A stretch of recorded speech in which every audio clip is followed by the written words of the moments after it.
Bom dia a todos, sejam bem-vindos ao canal Terça Livre TV. Eu sou Max Cardoso e esse é o Boletim da Manhã.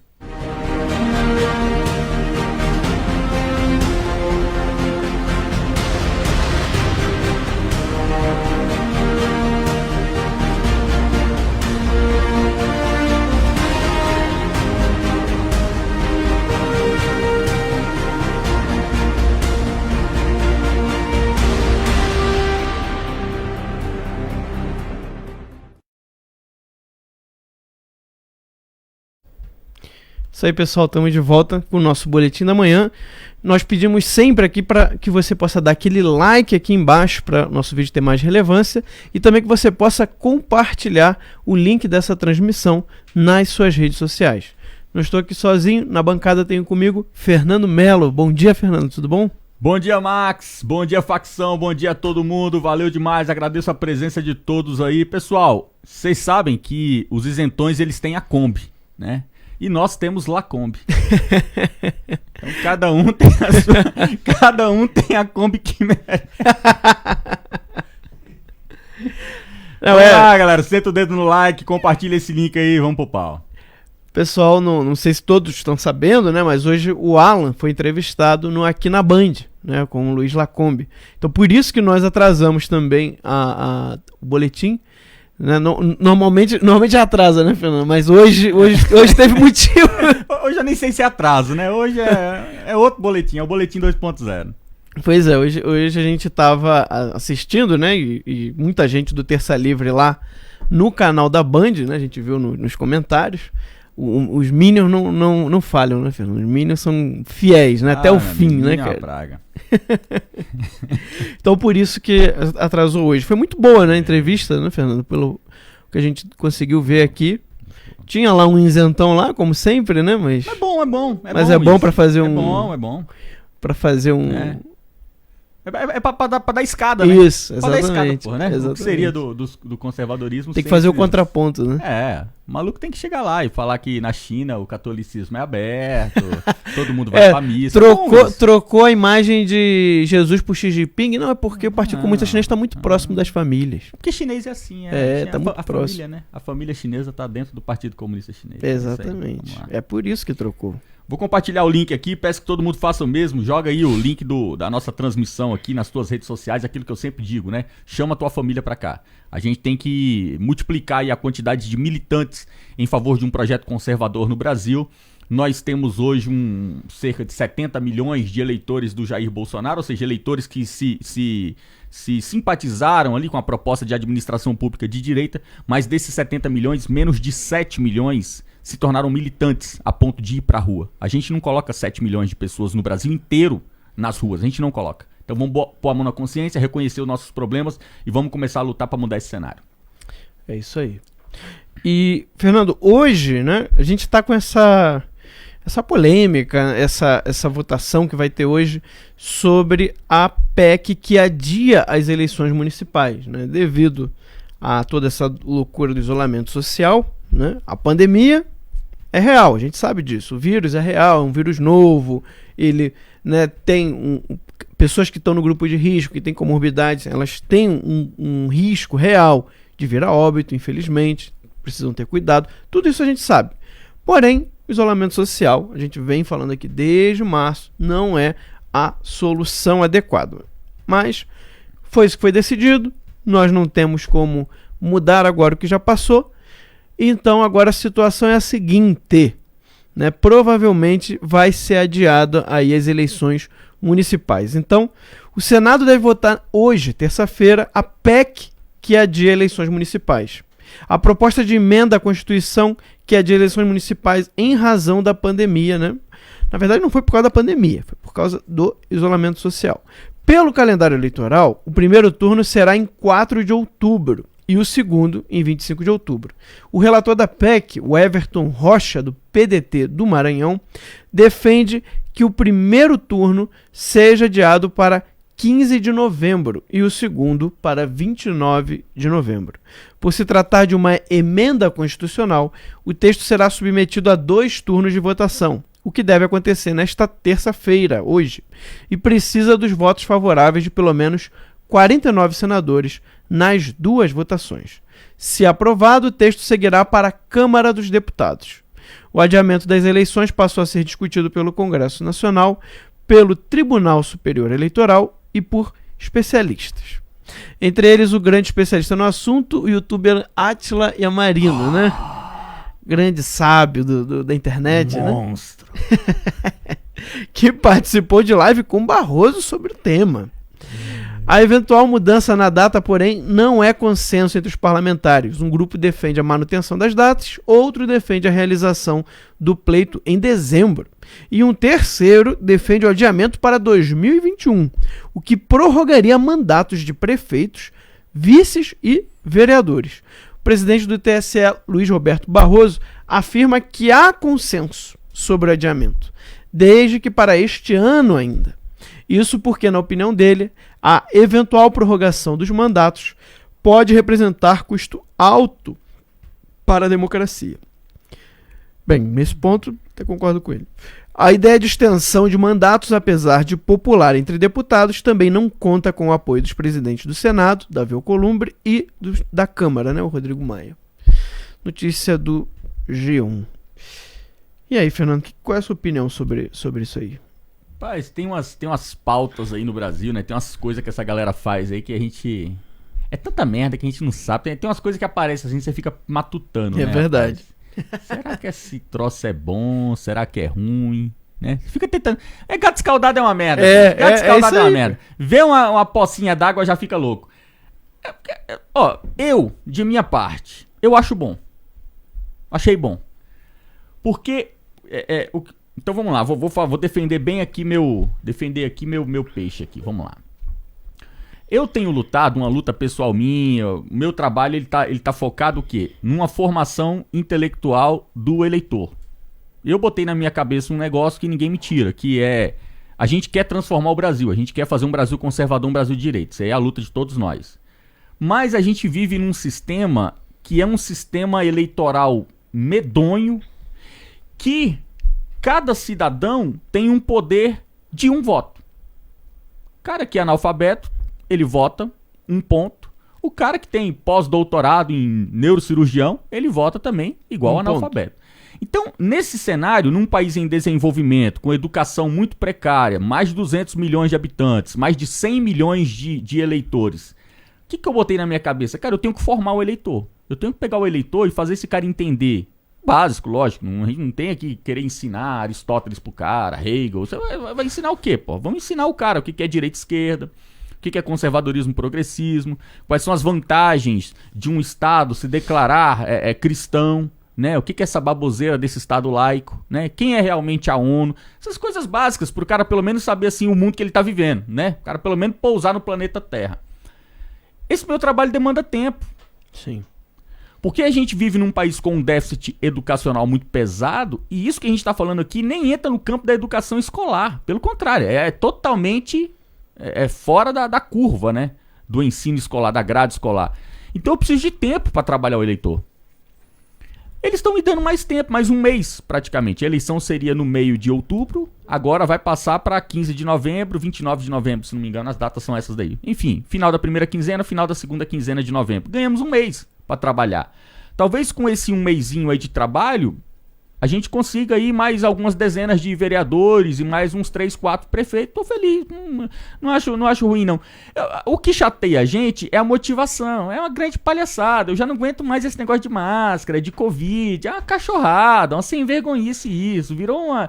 Sabe assim, eu não tenho graça nem pra bater mais. Exato. Né? No começo eu tava puto, agora eu não tô nem mais puto, já brochei já. Agora eu tô brochado com essa história de coronavírus, encheu o saco. Então a gente fica vendo o Barroso mancomunado com Átila Yamarino, mancomunado com os presidentes de casas eleitorais de países da América Latina, Colômbia, Bolívia, o pessoal discutindo eleições. Eleição na América Latina é uma cachorrada. Né? Depois que a gente descobriu o que é a manipulação do voto na América Latina através do dinheiro que vem do narcotráfico, Sabe, nosso ex-ministro da Educação falou muito bem sobre isso, né? O Ricardo Vélez Rodrigues, ele tem um livro incrível, Da Guerra à Pacificação, que ele conta a história da Colômbia, como a Colômbia conseguiu lutar contra as Farc e se voltando para um projeto de direita. Tem um livro do Leonardo Coutinho, Hugo Chávez Espectro, tem tantos livros, Red Cocaine, tem um monte de livros. Quando a gente leu isso, a gente viu o que é a eleição na América Latina, a gente viu que é uma grande cachorrada, é uma palhaçada, é uma manipulação para que você, através da democracia, você mantenha o status quo, você mantenha ali os poderes oligárquicos. Enfim, não fede nem cheira, eu vou tirar leite de pedra. É isso aí. Não, eu concordo, viu? Eu acho que a situação ficou complicada, né? Ou seja, é aquilo. Era pra ter tido isolamento social? Não. Mas teve. Não tem como mudar isso. A realidade se impõe. No mundo inteiro. Ninguém conseguiu vencer o Partido Comunista Chinês. Exato. Então, a gente perdeu essa batalha? Perdemos. Sim. Então agora, a gente tem que lutar, a gente tem que agir conforme a situação se apresenta. Né? Então, infelizmente, talvez aí, eu acho que novembro, Fernando, seria a solução média, né? Porque você nem atrasaria demais para dezembro, porque aí eu já acho que seria uma confusão, porque você vai ter mudança dos presidentes da casa, né? Porque sempre tem aquela articulação, né? De quem vai votar em quem vai ser... Isso. Porque o pessoal fala, mas só vai mudar em janeiro. Qual é a pressa deles para resolver os problemas antes de dezembro? Porque dezembro, meu filho, é o mês do lobby. É o mês que a galera se reúne. Você vai ter muitas reuniões estilo QL4. Muito. Entendeu? Vai ter muito senador, muito deputado fazendo jantarzinho na casa, né? Convidando os outros deputados, outros senadores, falando, não, porque se eu for eleito, sabe aquele seu projeto? Não, aquilo ali, vai ser prioridade. Vou botar pra votar com urgência. E é assim. A gente sabe que é assim, né? A política se faz, infelizmente, a política no Brasil se faz por bastidores. Então, já que a gente sabe que a realidade se impõe, né? E não tem nada mais conservador do que isso. Né? Filosofia, você falou do Aristóteles, né? Aristotélico tomista é isso. A realidade se impõe, meu cara. Você tem que fazer com o que você tem. Eu acho que talvez seja um termo médio. Porque prorrogar 1 ano de mandato dos caras que estão... Isso eu acho um absurdo. E isso, na minha opinião, é inaceitável. Não sei qual é a sua opinião sobre isso. Né? Eu acho inaceitável. Então, acho que talvez novembro seja aí um termo médio. Agora, é preciso que essa quarentena acabe o quanto antes, né? Não é possível que a gente vai começar julho ainda... Quer botar as pessoas para ficar de máscara, né? Mão de quem vai, de quem vem na calçada, né? No shopping, 2 metros de distância da vitrine. Faz a loucura que quiser, mas pelo menos acaba a quarentena. Porque se acabar a quarentena, pouco a pouco as pessoas vão deixar essa loucura toda. Quando as pessoas voltarem pra rua e ver que não tem nada demais acontecendo, né? Que o vírus não anda... não tem uma nuvem de vírus passando pela calçada, porque tem gente que deve pensar assim, né? Que tem uma nuvem de vírus passando pela calçada, você te pega assim, né? Não, quando as pessoas perceberem que a vida continua a mesma, né? A vida continua normal, né? Isso pouco a pouco vai sendo deixado de lado. Então, vamos ver, né? Vamos ver o que vai acontecer. Vamos ver. A gente nunca sabe, né, Fernando? É o que o Fernando falou. É sempre complexo essas histórias. É complexo. Porque a gente não sabe se tem alguma coisa por trás disso. E a gente teve derrotas, Max, que são derrotas assim que a gente não vai conseguir reverter a curto prazo. Exatamente. A questão da subjugação do indivíduo ao Estado foi uma derrota. É lógico, não aconteceu agora. Agora foi... eles trabalharam muitas décadas para subjugar o indivíduo. E agora eles chegaram num momento em que eles precisaram usar todo aquele trabalho que eles fizeram ao longo de décadas, eles utilizaram e deu muito certo. A gente viu que o trabalho socialista no Brasil deu muito certo. O Estado é muito forte, as pessoas sentem prazer em se subjugar ao Estado. Exato. A pessoa se sente segura em tomar uma ação de acordo com as diretrizes do Estado. As pessoas se sentem bem. Ou seja, nós vimos aqui a comprovação de que nós vivemos em um Estado socialista. A mentalidade do nosso povo é uma mentalidade socialista. Se reabrirem o comércio, como tem que reabrir, a gente não tem opção, é torcer pelo menos pior. Se nós reabrirmos o comércio, nós vamos ver um povo subjugado. um povo que vai correr na rua debaixo do sol de máscara, um povo que vai manter um distanciamento social. Aí é lógico, tem aquele povo naturalmente brasileiro, né, que é mais relapso, vai começando a relaxar, mesmo que sem querer, isso é natural do brasileiro, mas você vai ter um grupo de chatos, de pentelhos, que vão encher o saco. Ah, sai de perto de mim, você tá muito próximo. Então nós acabamos perdendo uma quantidade substancial de indivíduos para o Estado, pessoas que vão se tornar policiais dessa máquina burocrata, mas é um trabalho de longo prazo que a gente tem que fazer, não poderia ser de outra forma também. Exatamente. Né? Então, vamos ver, eu espero que acabe logo isso quanto antes, né? Ainda que seja desse jeito meio maluco, né? De máscara e de distanciamento. Você vê, eu peguei um avião, né? Há pouco tempo. Cara, pra entrar no avião é aquela loucura. Né? Você não pode, não, 2 metros, aí tá marcado no chão 2 metros. Aí você entrou no avião, no corredor do avião também não pode. Ficamos do lado, não pode ficar perto. Né? Eu vi com a minha noiva pra cá, ela tá aqui, o pessoal não tá vendo. E aí, aí fica a aeromoça, né? Falando, não, ó, entra um, aí tem que esperar. Aí entra o outro, aí entra. Aí... Só que depois, fica um sentado do lado do outro. Né?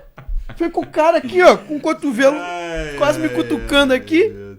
Né? Os três banquinhos assim, ó, quase um caindo em cima do outro. Mas tem que ter. Aí na hora de sair é a mesma coisa. Não pode sair todo. Não pode. Tem que ser fila por fila, direitinho. E as pessoas obedecem com uma passividade, cara. Que é um negócio impressionante. Impressionante. Uma coisa que não faz sentido. Pra que eu tenho que manter o distanciamento ali se depois vai todo mundo sentar um do lado do outro? Só pega no corredor, né? Só pega no corredor, exato. Exatamente. Coronavírus só no corredor. Sentou não tem problema. É em pé. Vai ver que esse que é o problema. Só pega em pé.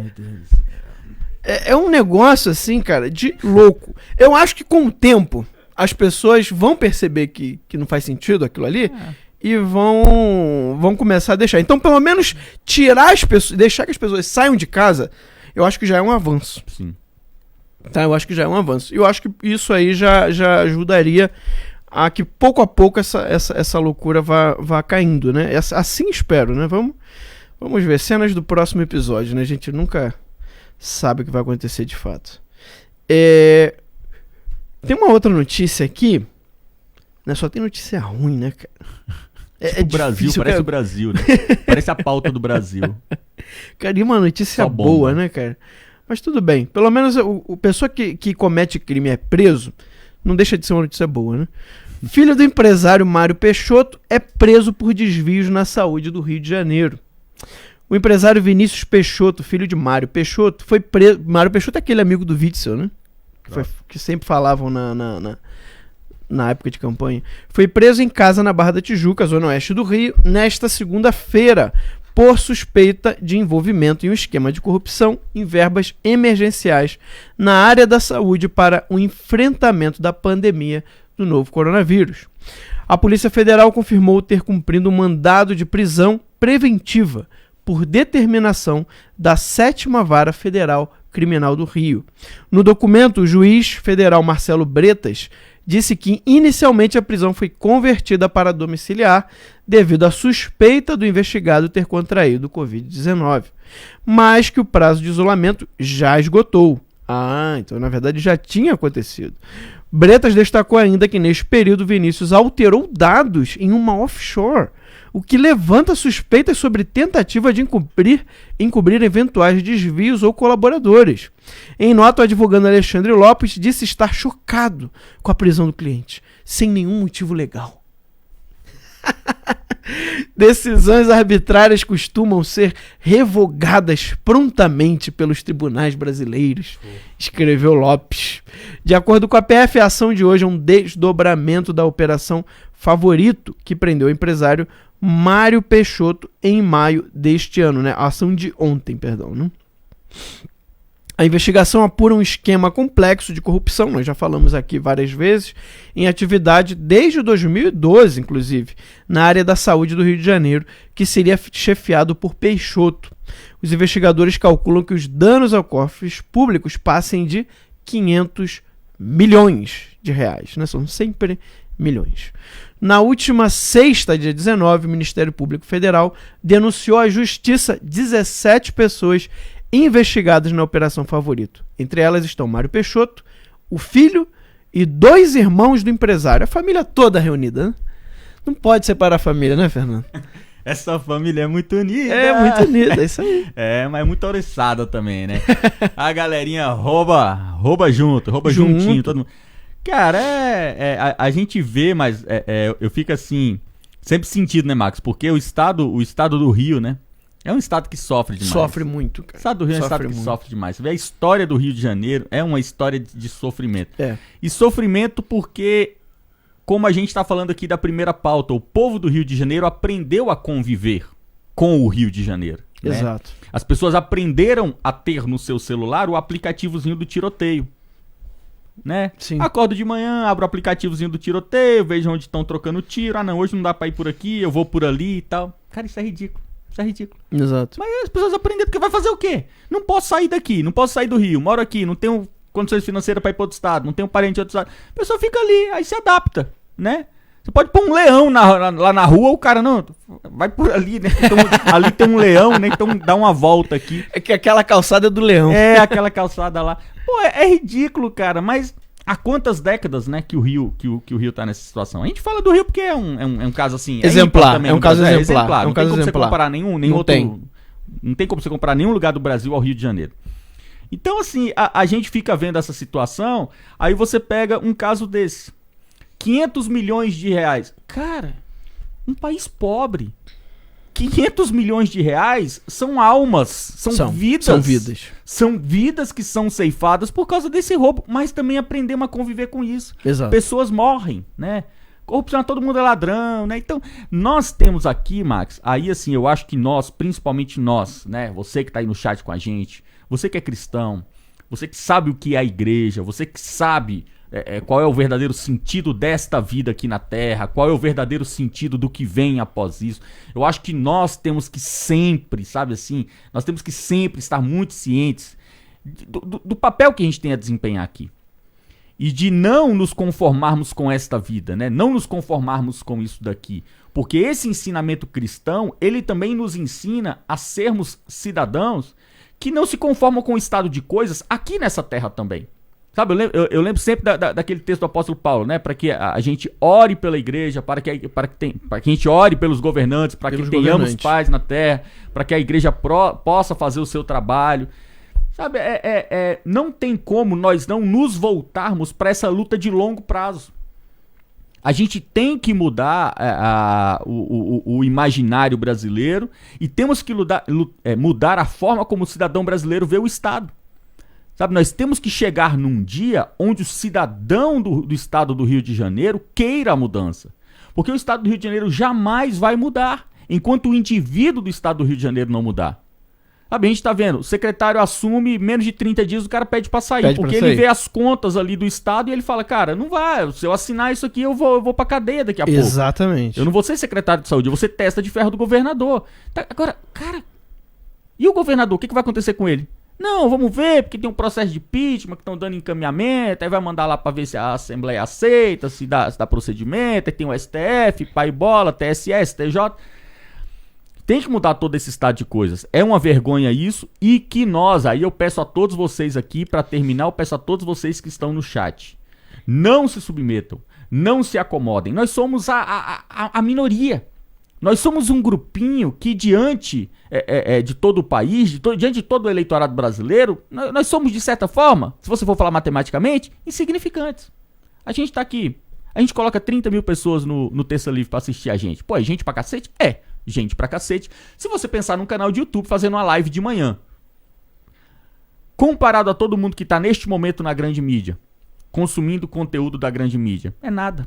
É nada, é um grão de areia no deserto. Exatamente. Mas nós precisamos ter um grão de areia no deserto que tá ali resistente, tá ali resiliente mesmo, falando, eu não admito.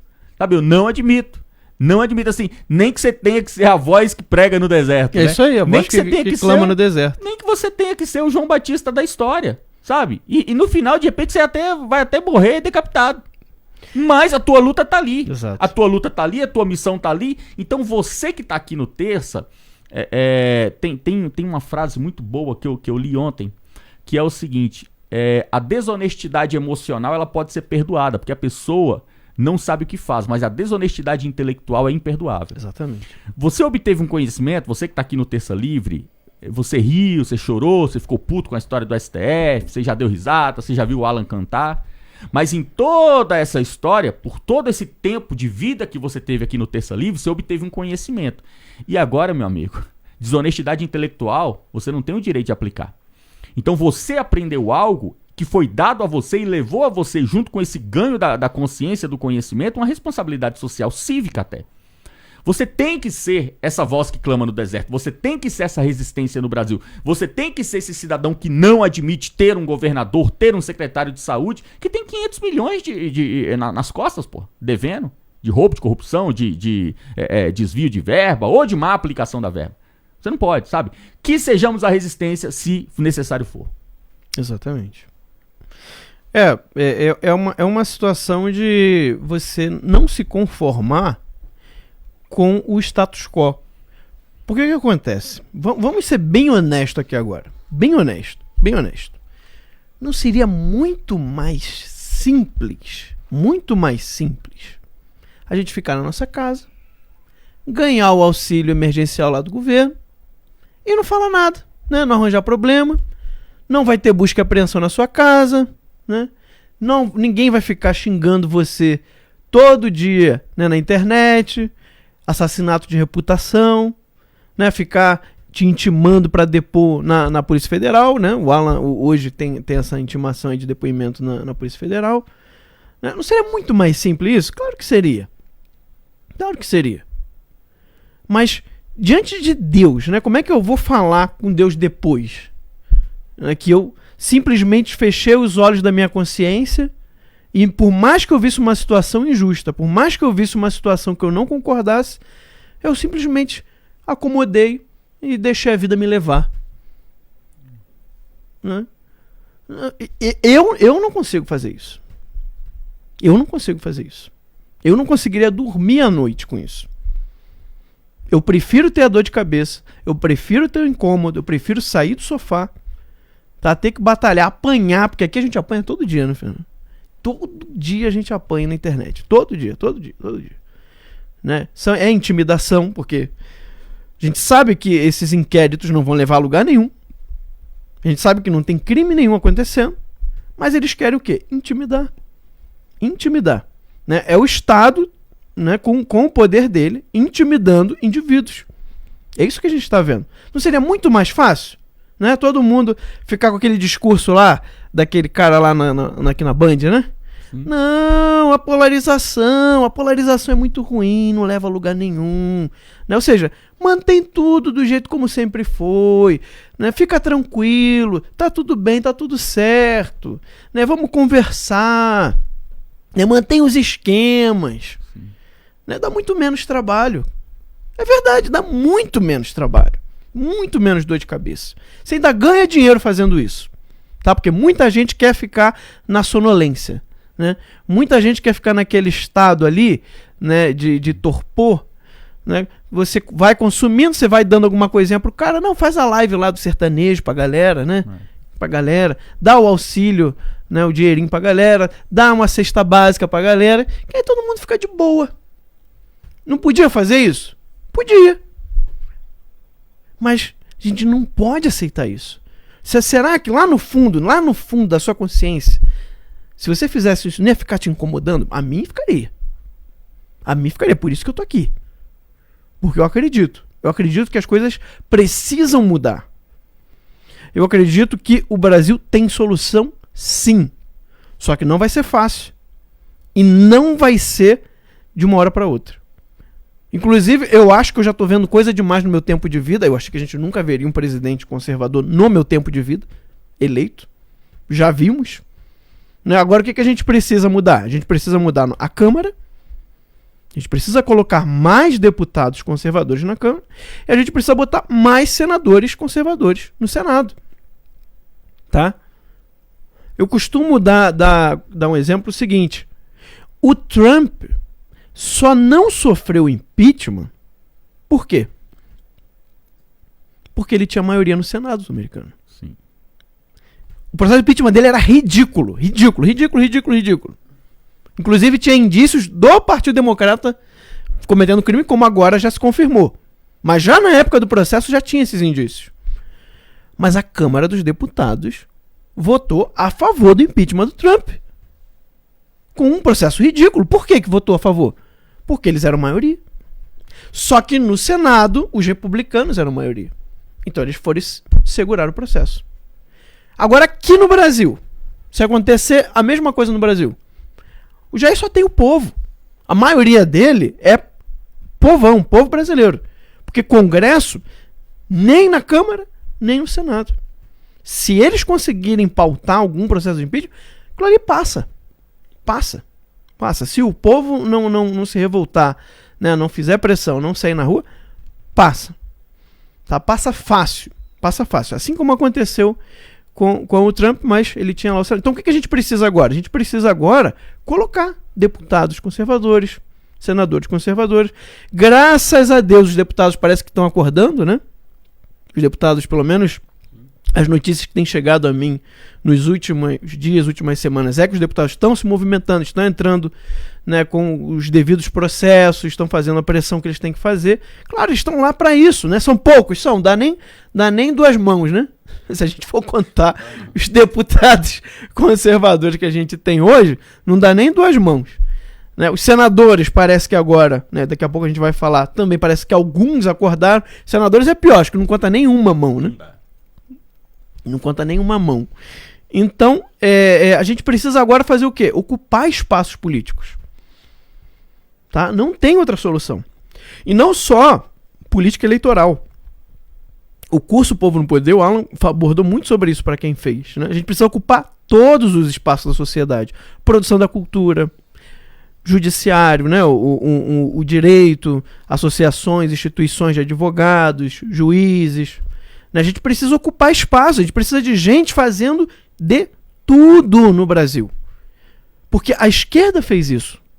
Né? Quase. O Partido Comunista do Brasil foi em 1920, né? Então já tem 100 anos. 100 anos que eles estão ocupando espaço. E a gente perdeu muito espaço.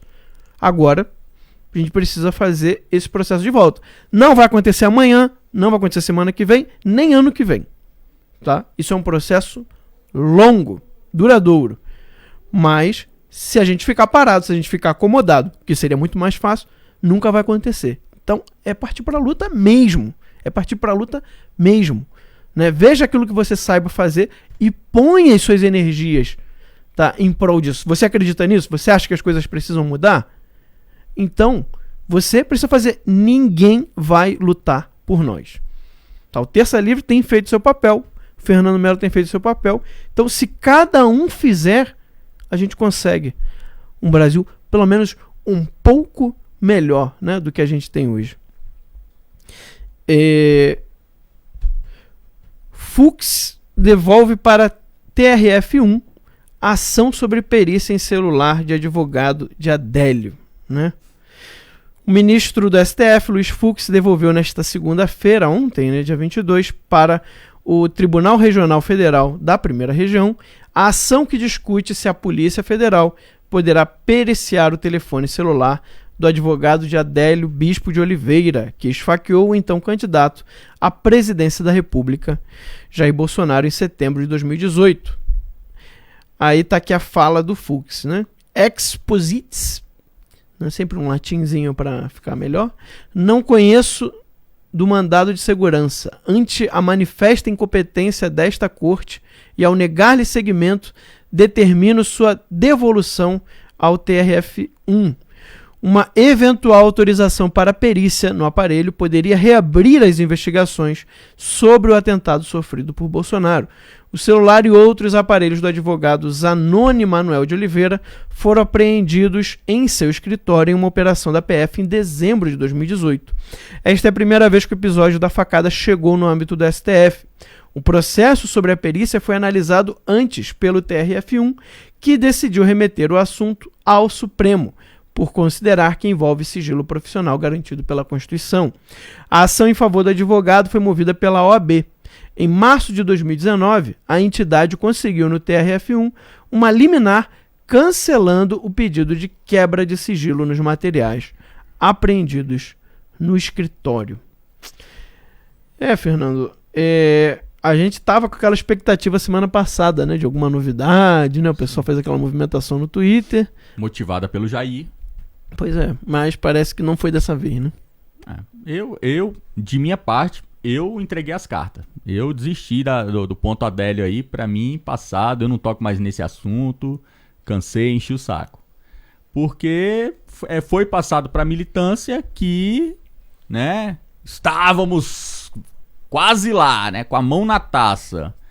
Mas, né, o tema também não tá indo pra frente. Então, como esse é um assunto totalmente nebuloso a nós, né, a gente não sabe em que pé que as coisas estão lá na investigação, a gente fica aqui apenas na torcida, né? Tipo torcida de futebol. O cara torce pelo 15 de Piracicaba e tá lá torcendo pra ser campeão brasileiro, né? Vai ganhar, vai ganhar! Tá na terceira divisão ainda, né?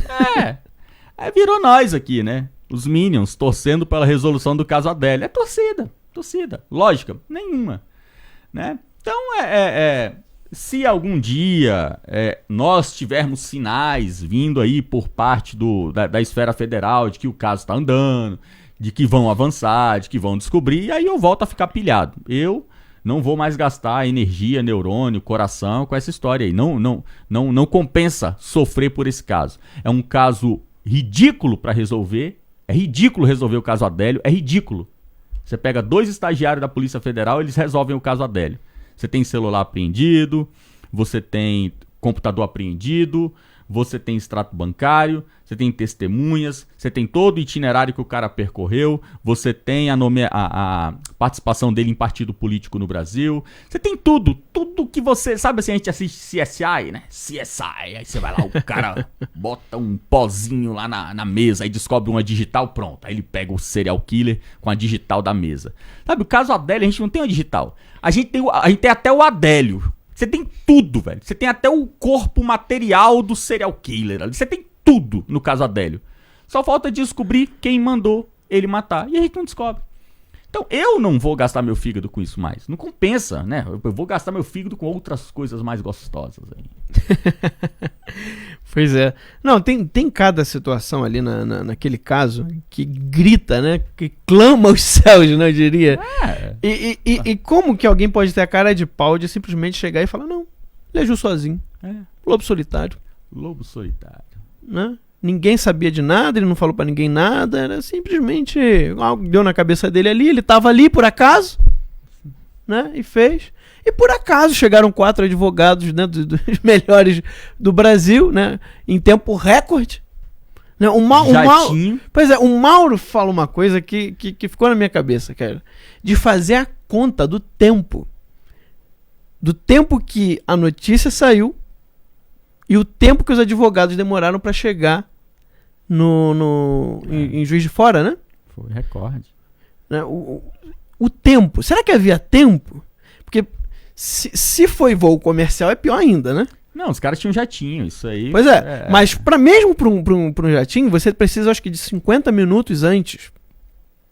Né? Se você for marcar, vamos pensar assim, vamos ser ingênuo. Vamos pensar assim, não, os caras marcaram naquela hora ali, né? O cara recebeu notícia aí, vou lá.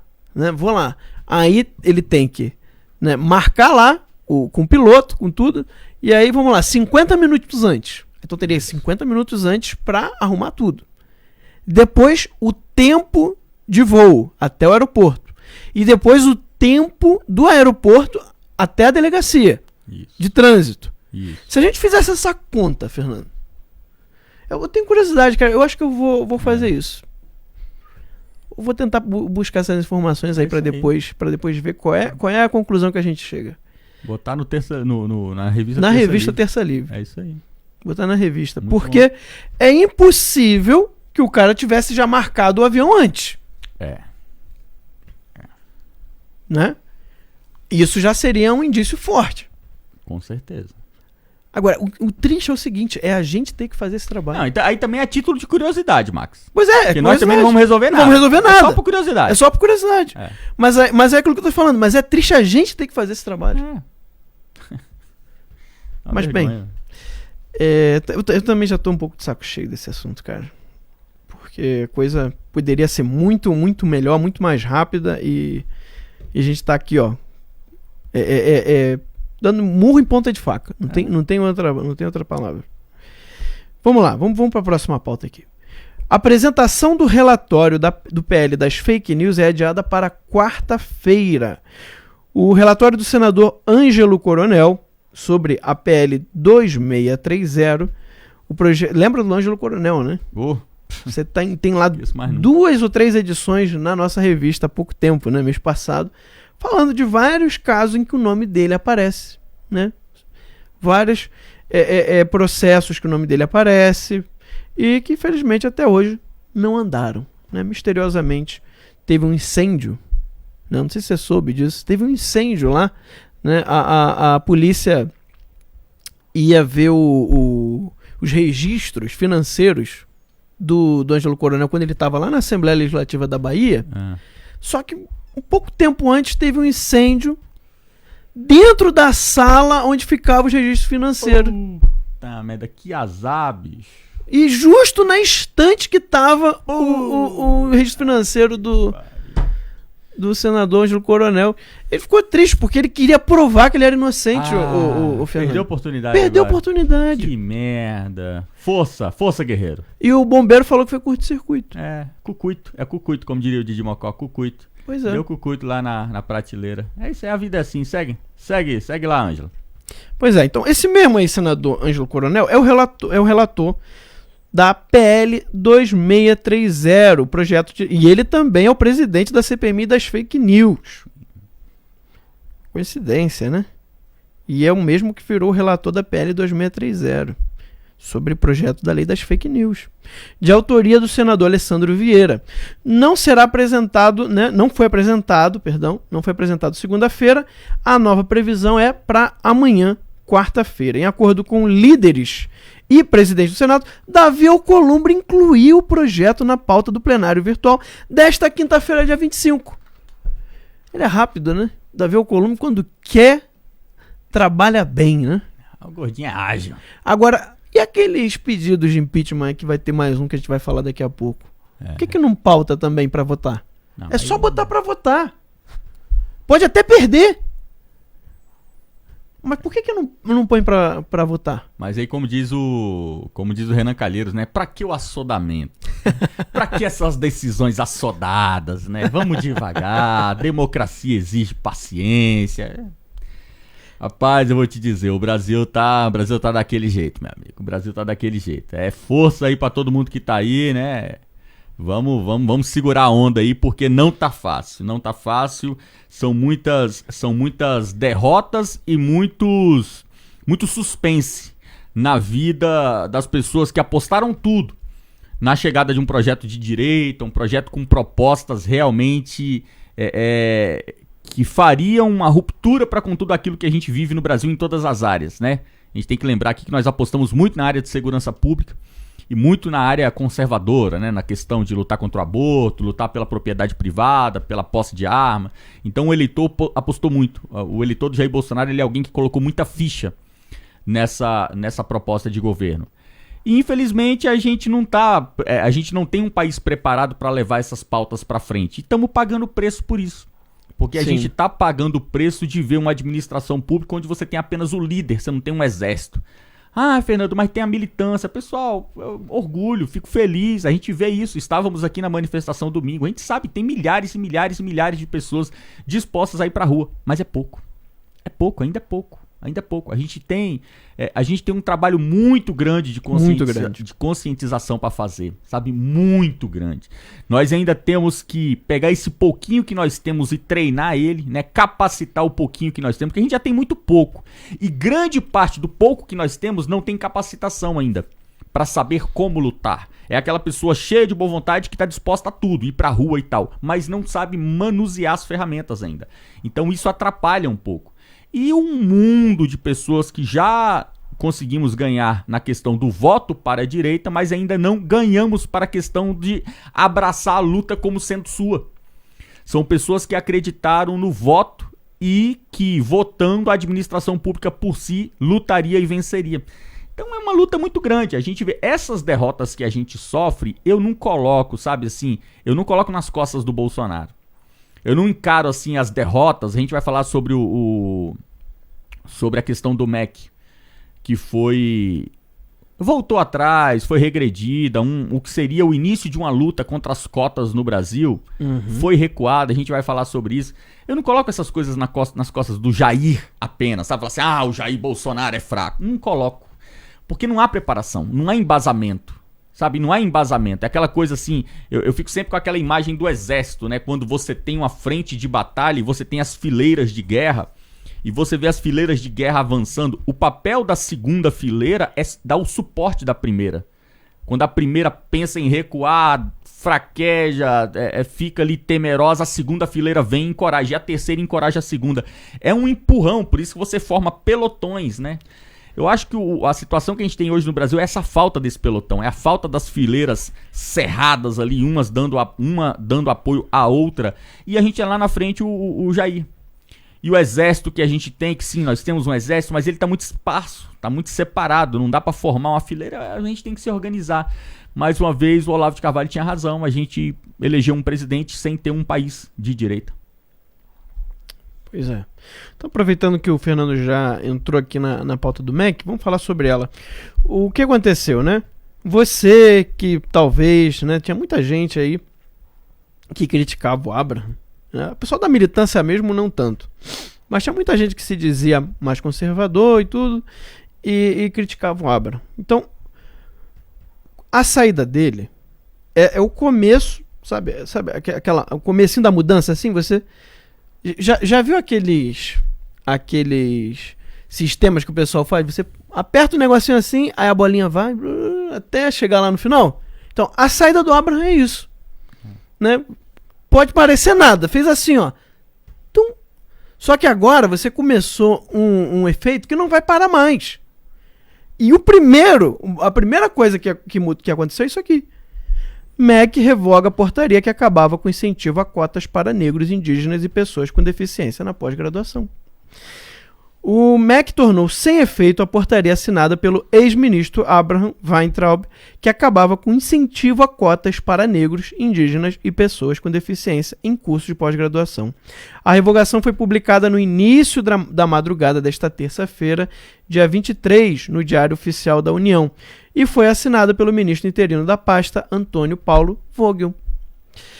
A medida do dia 18 de junho foi o último ato de Weintraub no ministério. No dia seguinte, ele viajou para os Estados Unidos, desembarcando em Miami no sábado, dia 20. A medida foi criticada pelo Congresso e também foi alvo do ministro Gilmar Mendes, do STF. Ele deu prazo de 48 horas para a AGU se manifestar sobre a ação. A portaria também recebeu críticas da Associação Nacional de Pós-Graduação. Segundo o organismo, a medida afetaria instituições que ainda não haviam implantado programas de cotas. Eu não consigo entender a lógica da cota, eu nunca consegui. Para mim não tem nada mais racista do que uma coisa dessa. Porque é você dizer pro cara o seguinte: você não é capaz. E quantos deficientes, né, e pessoas de todos os tipos, que você vê que são inteligentíssimas. Né? Por que o cara, por tal ou qual condição, a cota, no fundo, é isso, tá dizendo pra ele, você não é capaz como os outros. Eu não consigo entender uma lógica mais racista do que essa, cara. Eu posso estar errado, viu? Mas eu nunca consegui entender. Você não tá errado, não. Pode ficar tranquilo. É outro problema mundial, né, Max? É totalmente racista, ridículo, burro, faz mal ao mercado, faz mal ao país, né? Eu lembro quando meu filho entrou na UNB, ele foi fazer o Enem, fez o Enem, e aí ele estava querendo fazer engenharia civil. E aí a pontuação, não vou lembrar aqui de cor a pontuação correta, mas era algo tipo, para ele fazer engenharia civil, ele precisava de 420 pontos.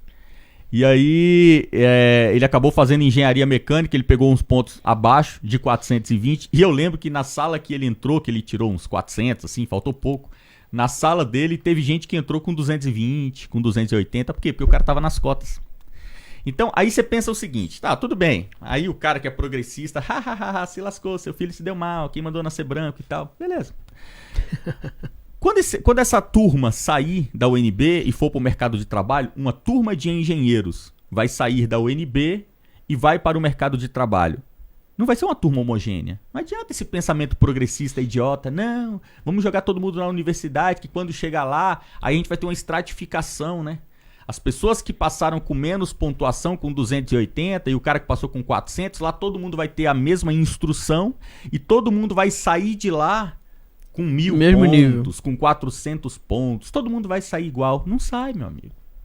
Não sai. Porque no primeiro semestre, ainda em cálculo 1, uma leva de alunos abandonaram o curso. Exato. Porque não conseguiram ter noção, não conseguiram entender a lógica do cálculo 1. Em cálculo 1 a galera já roda. Ali já é uma peneira. Porque já não tinha base anterior. Não tem a base. O cara chega na faculdade, o cara pega cálculo 1, ele não tem base de matemática elementar. O cara não tem base alguma. Então você castiga quem? Você castiga o mercado. Sabe por quê? Porque muitos que não têm a base vão concluir o curso. O cara conclui a porcaria do curso. E sai da universidade e entra no mercado de trabalho. Aí você pega um estagiário desse. Meu amigo, você vai ter que pôr ele para tirar fotocópia. Você vai ter que pegar esse cara e ensinar ele a tirar xerox das plantas, planta baixa. Isso aqui é uma planta baixa, A2. Aí você tem que ir lá na máquina tal, aí você tira a xerox aqui primeiro desse pedaço, depois desse, depois cola com a fita. Você vai ensinar essas coisas pro cara. Porque ele não vai servir para fazer a planta baixa. Aí você vai ter que pegar o aluno de 400 pontos para fazer a planta. E os de 200 pontos você põe ele pra tirar a fotocópia. É uma merda. Ai, mas que racismo. Vamos criar agora uma cota para mercado de trabalho. Tem cota para mercado de trabalho também. Você saiu, você é ruim, você é um profissional ruim. Temos um lugarzinho pra você. Vamos ser justos. A UNB chegou ao ponto, Max. Você não é daqui do Distrito Federal. A UNB chegou ao ponto de fazer cota pra professor. Nossa. Como você tem um grupo de alunos cotistas que tem um baixo rendimento, eles contrataram professores cotistas. Então, no concurso para professor da UNB, você aceitava cotistas no concurso. Nossa. Então, o cara entrava no concurso e tirava 10, por exemplo. O outro que era cotista tirava 6, ele entrava.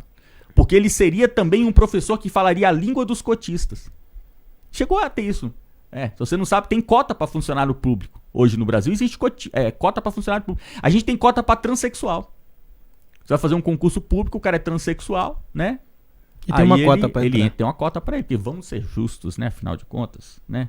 Ou você não é cristão, você tem algum preconceito, né?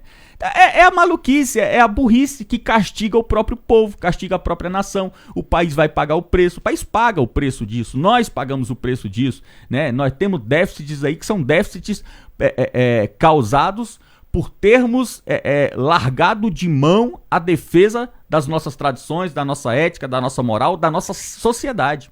Eu sempre lembro do que o Mário Ferreira dos Santos diz. O Mário Ferreira dos Santos fala isso. A sociedade brasileira abriu mão de defender a fé cristã. E ela vai pagar um alto preço por isso. E nós pagamos um alto preço por isso. Porque nós admitimos viver numa sociedade racista. Como você está falando, Max. Nós admitimos. Ninguém aqui levanta a bandeira, ir pra rua, fazer passeata, comprar briga, encher o saco de deputado, fazer PL, MP, PEC, o cacete A4 contra as cotas. Ninguém compra essa briga. O Weintraub comprou. Tá aí no que deu. Foi a primeira, ou seja, o último ato dele foi o primeiro a ser desfeito, né? Sim. Aí vai ser de trás pra frente, né? Até pra prever o que vai acontecer. Max, né? A gente perdeu o Mac, Max. Perdemos Não o Mac. adianta você que tá com a gente no chat. Ai, saiu o Weintraub, agora vai entrar quem? Meu amigo, pode pôr o chimpanzé agora no Mac.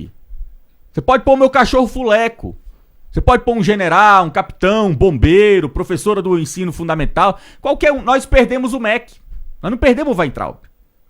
Nós perdemos o cargo de um ministro que luta contra a corrupção, de um ministro que luta contra a ideologia comunista nas escolas. Nós perdemos o cargo, nós perdemos o MEC. Acabou. O MEC saiu das nossas mãos. Não esperem nada de bom. Eu tô me lixando pra quem vai entrar no MEC. Não faz diferença. Não faz diferença. Se a questão fosse qualidade, teriam deixado o Weintraub. Tá lá o Weintraub, o Nadalim e a Ilona, perfeito, fazendo um trabalho inédito na história da República Brasileira. Tiraram o cara. Perfeito. Exatamente isso. Exatamente isso. Né? Se a questão fosse qualidade de quem está no cargo, o Weintraub nunca teria saído. Perfeito. É exatamente isso aí. Ou seja, é outra questão. Né? É outra questão que está em jogo. Podia botar mesmo, né? O cachorro era só ele botar a patinha assim para assinar, né? Sim. Ele botava assim, né? Fica até bonitinho. Fica bonitinho, né? Na assinatura, a patinha. Né? Bota um carimbinho assim, né? Ele carimba assim, tum, tum, tum, tum, aprovado. Né? Porque no fundo vai ser isso que vai acontecer. Que chegar lá o cara vai ter que assinar. Sim. Ou roda, né? Exatamente. E o que chegar lá não vai, o que chegar lá não vai ter saído do terceiro andar do Palácio do Planalto. Essa que é a merda. O que vai chegar no MEC vai sair do Centrão, do Congresso, vai sair do PSDB, vai sair do Democratas, vai sair da Fundação Lehman. O que sair dessa galerinha vai bater no MEC carimbinho. Carimbinho. Ok. É isso aí. A Polícia Militar Rodoviária de São Paulo, inclusive a gente tem até o vídeo aí, apreende mais de 5 toneladas de maconha, cara. Os policiais militares do TOR, Tático Ostensivo Rodoviário, do 3º Batalhão de Polícia Militar Rodoviária, no município de Mirassol, São Paulo, apreendem mais de 5 toneladas de maconha. Os policiais realizavam nesta segunda-feira, dia 22, um bloqueio pela SP-320, Washington Luiz, quando abordaram um caminhão com placas de Colorado, Paraná. Os policiais rodoviários realizaram uma vistoria na carga, descobrindo a grande quantidade de drogas escondida, totalizando 5,3 toneladas de maconha. A droga foi apreendida e o criminoso foi conduzido para a delegacia da polícia de Mirassol, né? A PM, inclusive, gravou essa apreensão, né? Vamos olhar rapidinho, menos de um minuto, vamos ver lá como é que foi. Segunda-feira, 22 de junho, ocorrência de tráfico de drogas em andamento na 3ª Companhia do 3º Batalhão de Policiamento Rodoviário. Policiais militares rodoviários do Tático Ostensivo Rodoviário, após abordarem um caminhão com placas de Colorado, Paraná, localizaram grande quantidade de droga em sua carga. O condutor do veículo, de 39 anos, foi preso em flagrante. Polícia Militar, a Força Pública de São Paulo. Polícia Militar, a Força Pública. Isso aí. É um elefante de maconha, né? Mais de 5 toneladas, cara. Dá quase 8 milhões de reais, cara.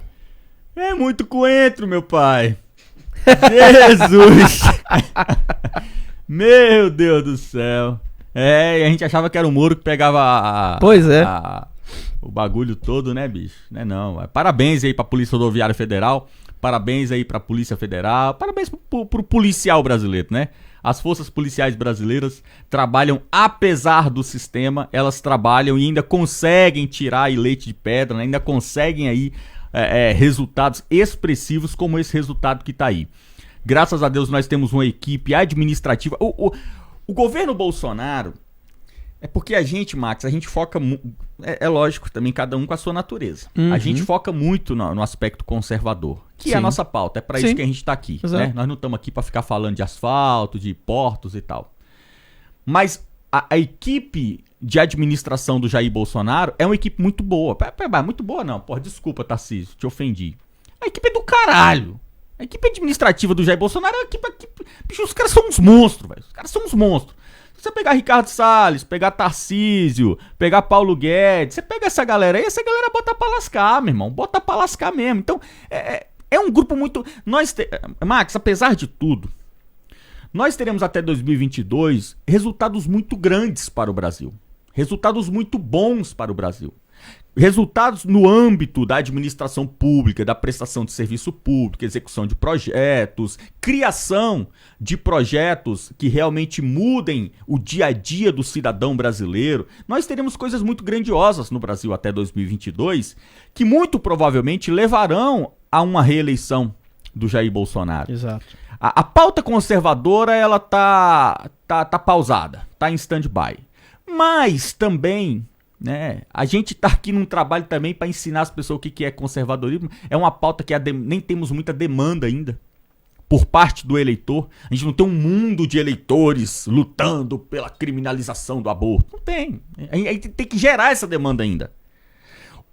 o motivo pelo qual o cidadão brasileiro está lutando, transporte público, um bom asfalto, hospitais que funcionam, universidades federais sem maconha, né, sem aquela sacanagem toda. Isso aí são os pontos. E esses pontos vão avançar.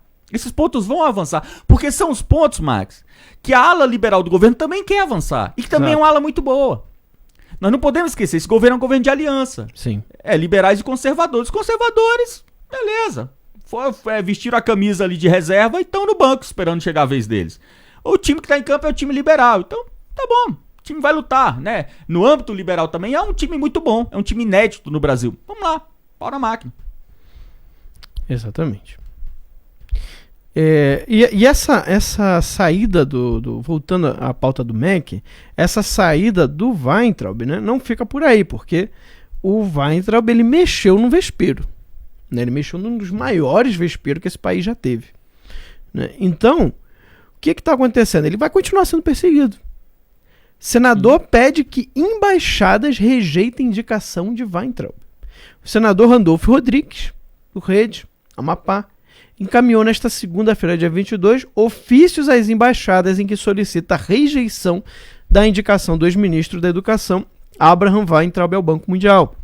A indicação de Weintraub para a vaga do diretor executivo foi confirmada na última sexta-feira, dia 19.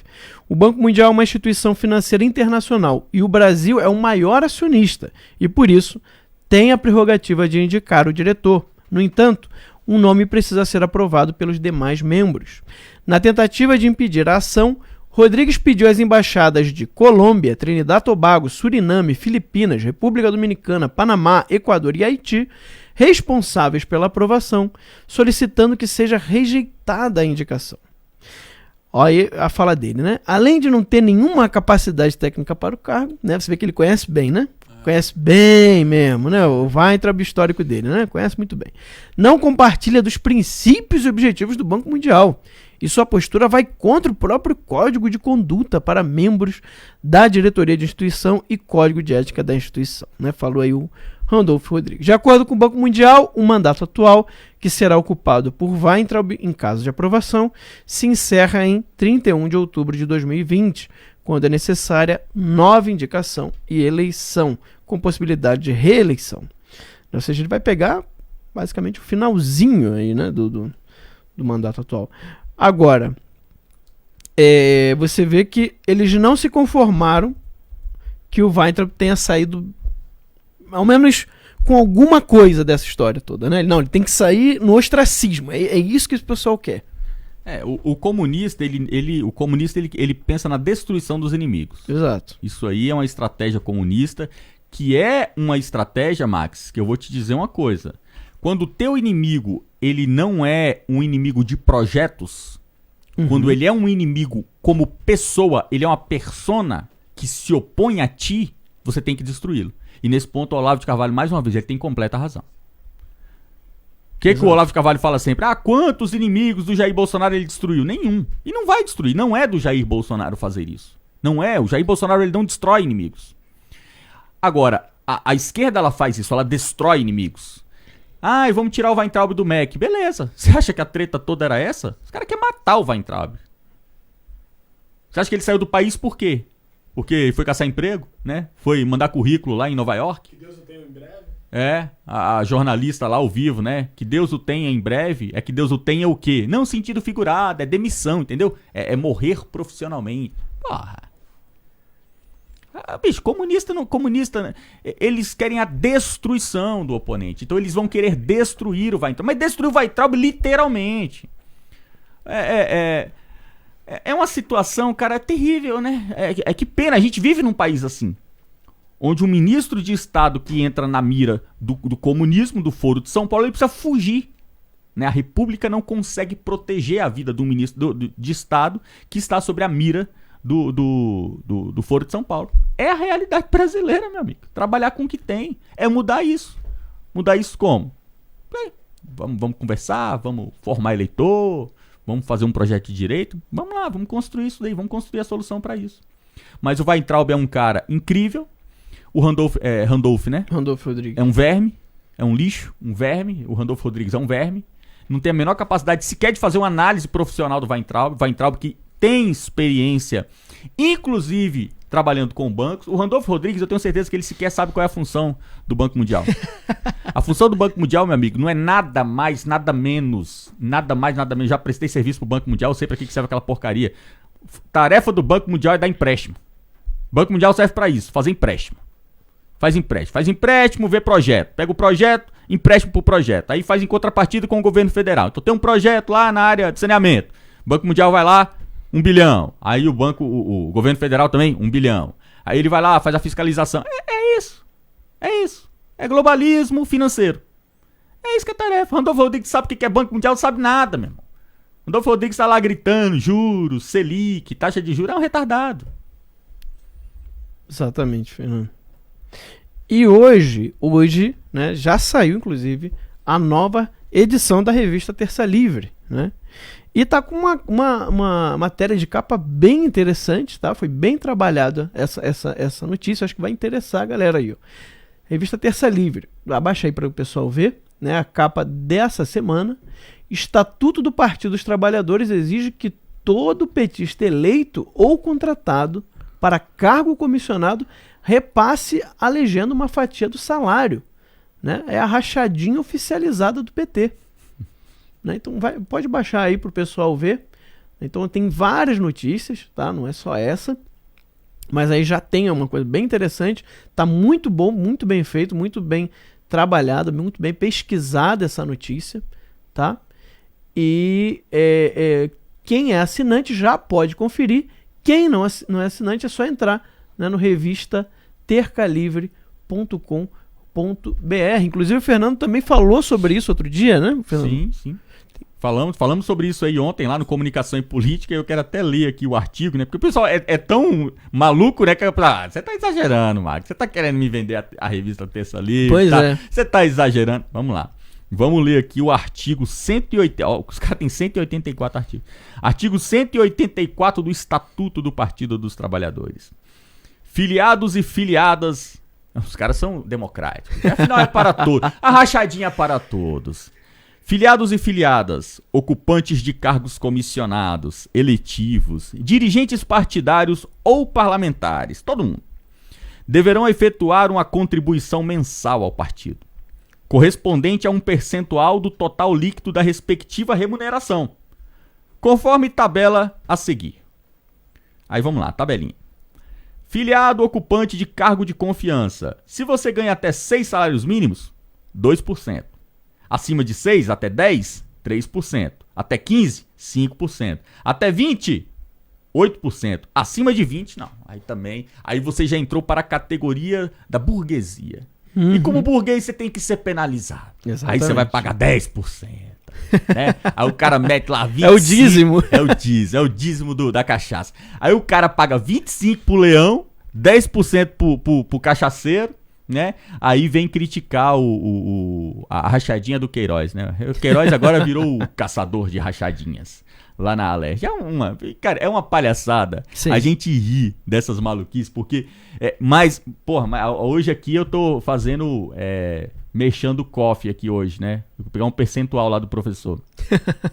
O Olavo fala, cara, sempre que um comunista te acusa de fazer algo porque ele já fez, está fazendo ou irá fazer imediatamente após te criticar. Exato. É isso. Eles criticam a rachadinha por quê? Porque eles fazem e eles sabem que funciona. Os caras fazem, sabem o dinheiro que a rachadinha rende ao partido e por isso já estão criticando. Porque inclusive lá na Alerj do Queiroz, o siciliano também estava fazendo. E é o campeão, é o melhor lá, é o funcionário do mês lá nas rachadinhas da Alerj. Parabéns aí, siciliano. Tá com a foto na parede, né? Foto na parede, porra. Exatamente. Pessoal, a gente já passou de 1 hora de live, então a gente vai para os nossos comerciais, inclusive para o comercial da revista, né, para quem não conhece ainda, e logo após a gente volta comentando aí as principais notícias do dia, né? Tem mais um pedido de impeachment para o Alexandre de Moraes, né? Foi protocolado no Senado, um senador protocolou, e o Fernando disse que esse é sólido, né, Fernando? Esse é bem sólido, parece, né? Agora, hashtag agora vai. Agora vai. Então, eu acredito. É isso aí. Então no próximo, logo após o intervalo, próximo bloco, a gente volta comentando sobre isso. Não sai daí, rapidinho.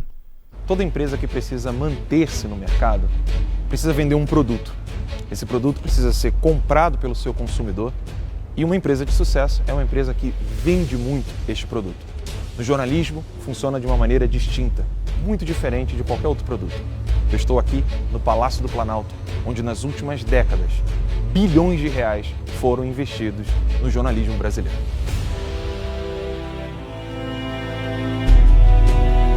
Esses bilhões de reais foram pagos pelo governo para o jornalismo. Assim fica muito fácil dizer-se empresa de sucesso, quando o seu maior patrocinador não é o seu consumidor, mas o governo.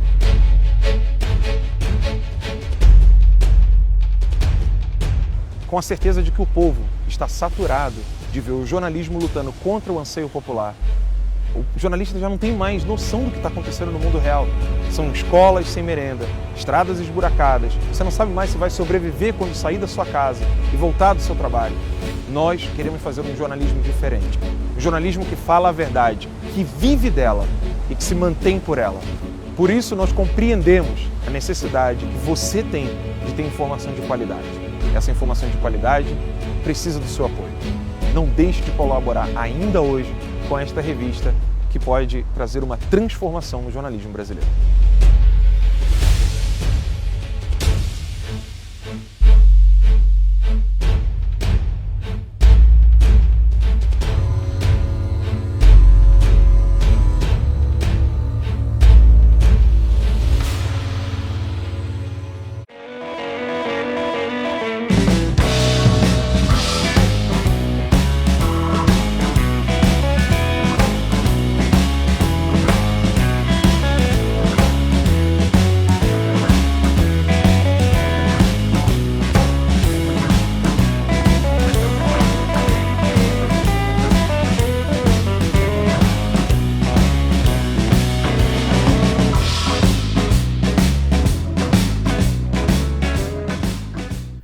Isso aí, pessoal, estamos de volta com o nosso Boletim da Manhã, né? E, é claro, a gente, como prometemos, vamos voltar falando do Alexandre de Moraes, né?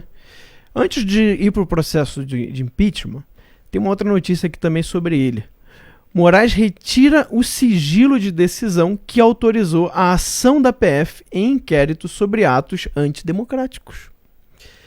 O ministro Alexandre de Moraes do STF decidiu ontem, segunda-feira, retirar o sigilo da decisão que autorizou na semana passada uma operação da PF no inquérito que investiga atos antidemocráticos. Inclusive, vieram aqui, né, novamente fazer busca e apreensão nos estúdios e na casa, né, no estúdio Terça Livre, na casa do Alan também. Que é no mesmo lugar, né? Mesma casa. só muda o andar, né? O que eu não tô falando assim, o pessoal já vai achar que são dois endereços diferentes, né? Vida de Minion. Vida de Nosso Minion. Programa. É isso aí, Vida de Minion. A gente tem que fazer, cara. Sério, a gente precisa inaugurar esse quadro. Vida de Minion. Nem que seja curtinho, só pra pegar uma... 5 minutinhos.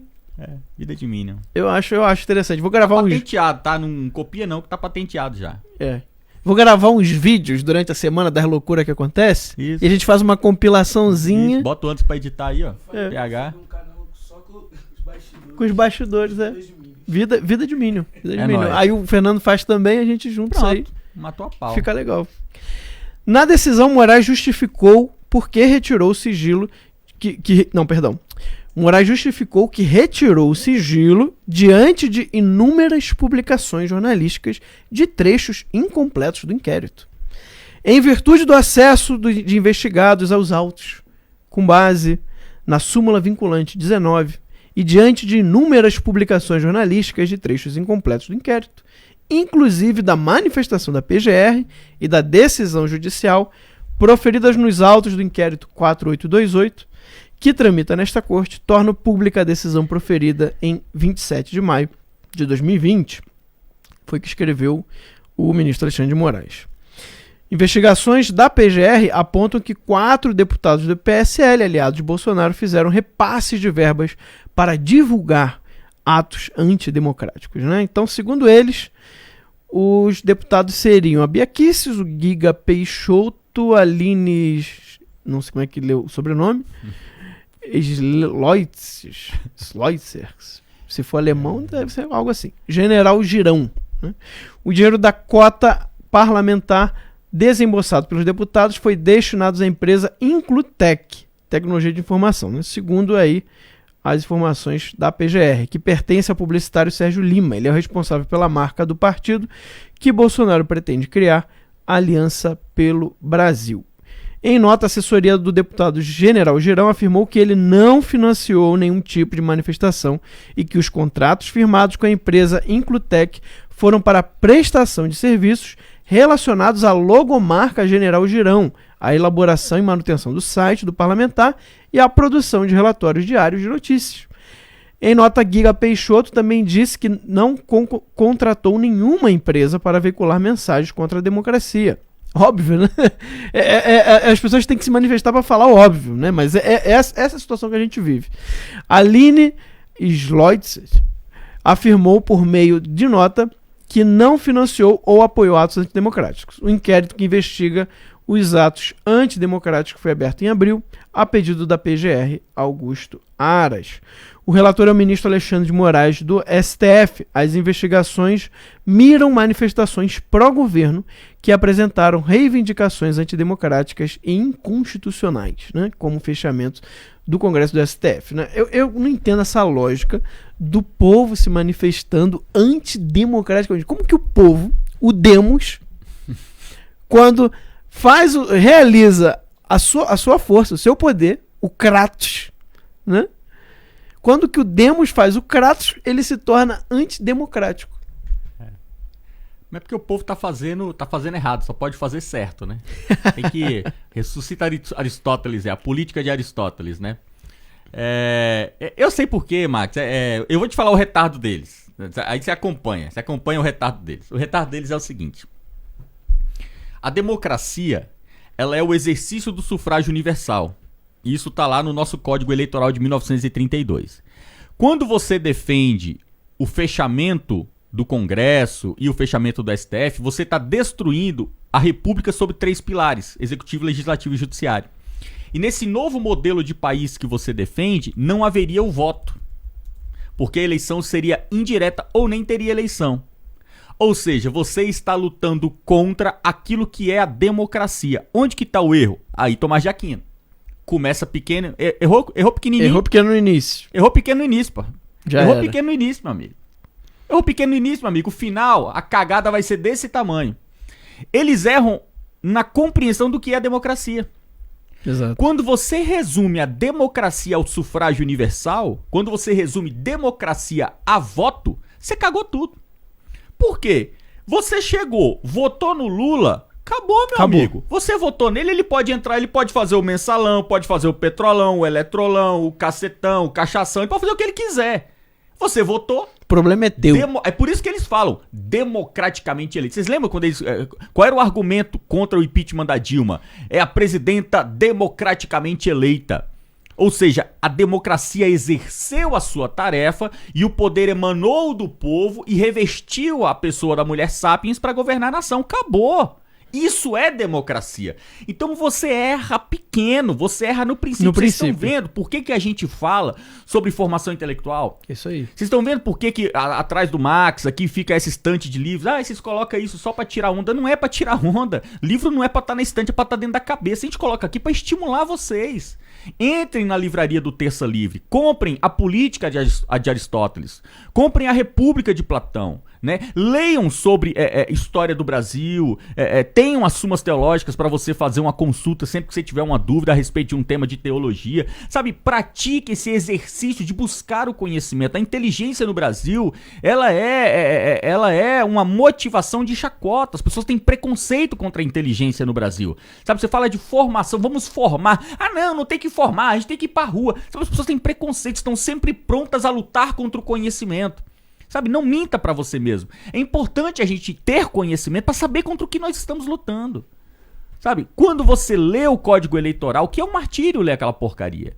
Sabe, quando você lê os códigos eleitorais, o nosso primeiro é de 1932, quando você lê a Constituição Federal, quando você lê toda a lei brasileira, que você não vai conseguir ler toda, que você não é eterno, sabe, você vai conhecendo os motivos de nós estarmos nesse entrave no Brasil. Nós temos que recuperar o conceito de democracia. E nós estamos tentando recuperar o conceito de democracia, que é o poder exercido pelo povo. Agora, como que o povo exerce o poder? Sabe, primordialmente, no sistema de república, eu reconheço, o voto ele tem uma tarefa quase única no exercício da democracia. Mas nós só poderíamos fazer uma síntese da democracia sob o sufrágio universal se aquele que é eleito governasse. Nós estamos vendo no Brasil hoje o poder emanando do povo através do sufrágio universal, revestindo a pessoa do Jair Messias Bolsonaro em outubro de 2018 de poder, mas ele não consegue governar. Isso não é democracia. Então a pessoa não está conseguindo governar, ou seja, não há o Kratos do Demos acontecendo no Brasil hoje. Isso é horrível. E contra isso, Max, o STF não se levanta. Exatamente. Você já viu alguma vez o STF se levantar, fazer uma notinha de repúdio sequer? Ou um ministro isolado lá no cantinho, eu queria só falar um negocinho. É justo que o Jair Bolsonaro governe, viu? Só um parênteses. Não fazem isso, né? Eles não fazem isso, porque pra eles o Jair Bolsonaro governa errado. Então o verdadeiro Kratos é aquele Kratos que vem através do iluminismo, né? O STF, ele sempre se anuncia assim, né? Nós somos um tribunal iluminista. Nós somos um tribunal que lança luz sobre uma sociedade que vive em trevas. Trevas por causa da escravidão, trevas por causa do país em desenvolvimento, muita pobreza, falta de saneamento básico. Então o povo é burro, né? Vamos nós 11 aqui emanarmos aqui a nossa luz, toda a nossa sapiência. É uma vergonha, cara, é uma vergonha. O Brasil tá todo cagado. Pois é. Não, e se você se formar, Fernando, né, você comentou aqui do estudo, ele é importante por quê? Porque primeiro, sem formação intelectual, você não consegue nem perceber o que está errado. Tá, eu quero mudança. Primeiro, o que está errado? Não, eu estou vendo, né, que eles não podem fazer isso que eles estão fazendo. A STF não pode agir assim. Por quê? Porque, infelizmente, e aqui vai uma crítica a todos, né? Infelizmente, a maioria das pessoas só repetem. Eu gosto do que essa pessoa fala. E ela repete. Né? Mas por que tá errado? Por que não pode ser assim? Primeiro você tem que identificar o erro, né? Entender qual é o certo, e aí você entende o que tá errado. Para depois você pensar em como mudar. A pessoa já quer ir pro final, já quer ir pra mudança. Não, tem que mudar.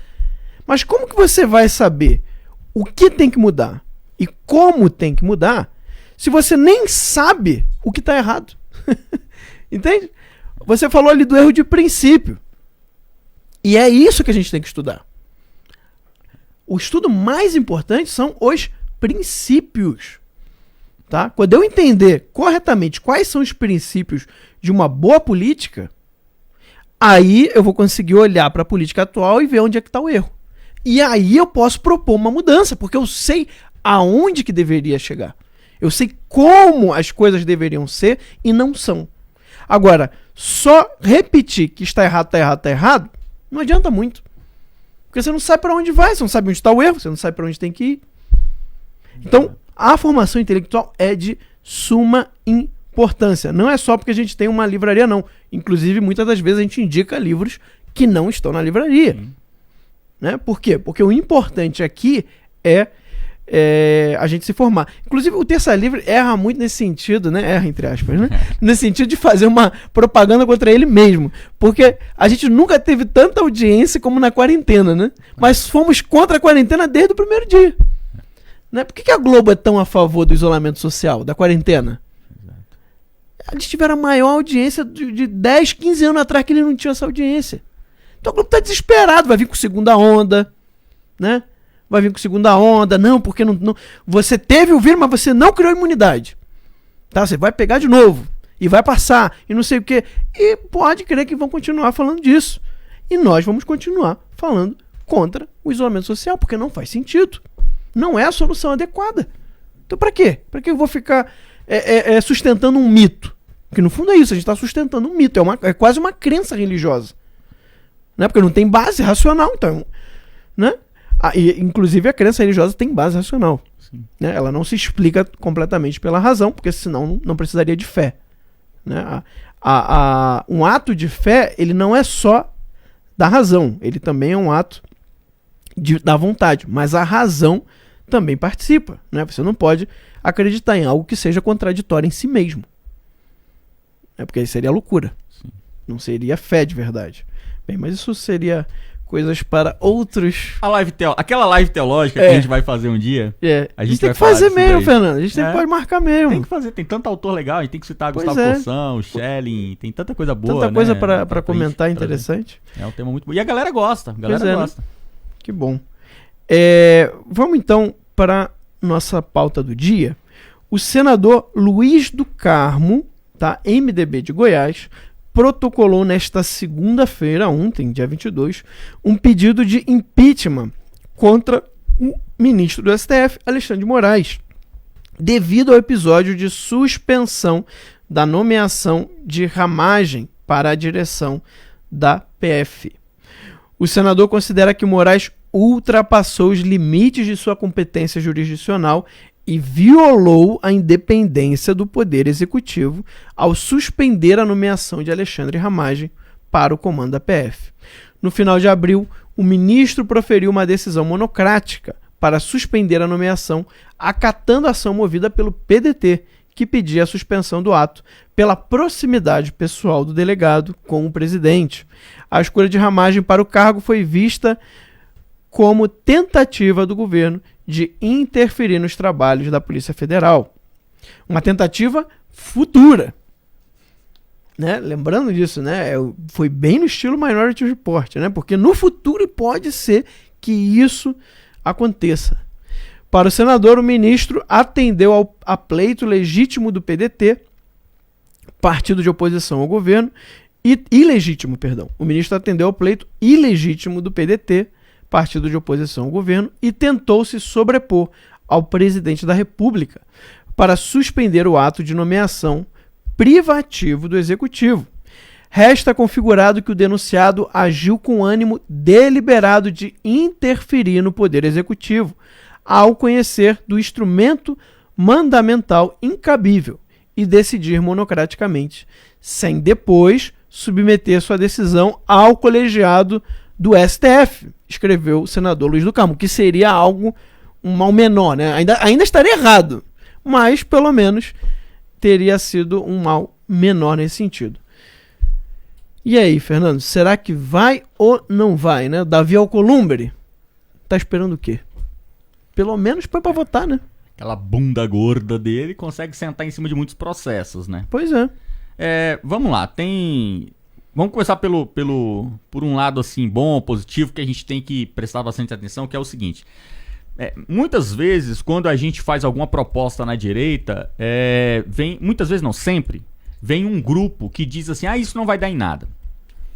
A gente tem que aprender a lutar, sabe assim, algumas vezes a gente tem que aprender a lutar. Por quê? Porque a vitória dos seus objetivos, ela nem sempre vem com uma única batalha. Muitas vezes, para você alcançar uma meta, um objetivo, você tem que fazer uma sequência de batalhas, onde algumas serão perdidas e outras você vai vencer. E no final, em cômputo geral, você vai vencer e vai alcançar o teu objetivo. Nesse ponto aqui, sendo bem prático, qual é o objetivo? Impeachment de ministro do STF. A gente só quer derrubar um, né? A gente quer derrubar todos, mas vamos lá. Impeachment de ministro do STF. A gente gostaria de tirar um. Vamos pegar aqui, Alexandre de Moraes. E também Alexandre de Moraes porque é o da vez. Porque até um tempo desse ninguém falava do cabeça de ovo. Exato. Né? A gente terminou 2019, o mais odiado, né, de todos era o Gilmar Mendes. Aí no começo de 2020 virou o Toffoli. Agora é o Alexandre de Moraes. Então, também o Alexandre de Moraes agora é a última bolacha do pacote. Mas vamos lá, é o da vez, o Alexandre de Moraes. Se nós conseguíssemos um dia abrir um processo de impeachment contra um ministro do STF, eu entendo, na minha leitura que eu faço da política brasileira, eu entendo que nós resolveríamos praticamente todos os problemas do STF. Porque o que confere ao STF a capacidade de neutralizar a República é esse Olimpo no qual eles vivem. É essa certeza da impunidade, é a certeza de que pode fazer o que quer. Né? Pode fazer o que quer. Vocês lembram daquela cena engraçada, patética, sei lá, do Barroso, né? Você é uma mistura de pitadas de psicopatia com não sei o que e tal. Cara, se nós temos numa corte de 11, não é muita gente, cara, é menos de uma dúzia. Se numa corte de 11, os caras arrancam rabo daquele jeito e tem um que diz que o outro é o mal com pitadas de psicopatia. Cara, isso é outro... Ele não falou o cara que o cara é feio, pô. Ah, tu é corno. Porra, não chamou o cara de corno, velho. Eu falei que o cara é o mal com atraso e pitadas de psicopatia. O cara é mal na Suprema Corte Brasileira. Ele tem uma característica de atraso, sendo um Supremo Ministro na República. E ele tem pitadas de psicopatia. Cara, isso é muito grave.